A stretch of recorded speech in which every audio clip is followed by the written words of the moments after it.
kod nas postoji, što se tiče tuna, dvije vrste tuna. Postoji bluefin tuna i albacore tuna. Bluefin tuna je u stvari najcjenjenija i najrasprostranjenija tuna na svijetu. To je, kad gledate ove serije, to je ta koja se cijeni u svijetu. Albacore je malo drugačija i manja je ona. Albacore ide od 5 kila do 20 kila. Bluefin tuna ide od male pa do 600 kila. U Jadranu je prije 10 dana uvaćena u Poreču tuna na Big Game 340 kila.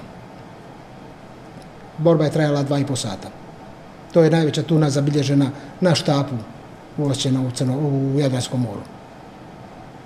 Još jedno pitanje, kazali ste da ovo privlači visokoplatežne goste. Možete nam reći ko su bili, recimo, učesnici nekih prethodnih Big Game-a?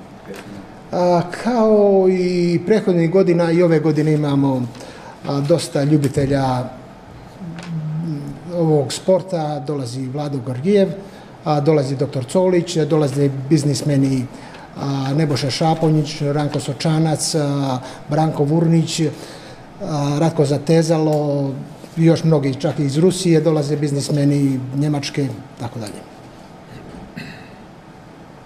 Koji je možda najveći brod koji učestvuje? I za sada imamo prijavljen brod od 32 metra.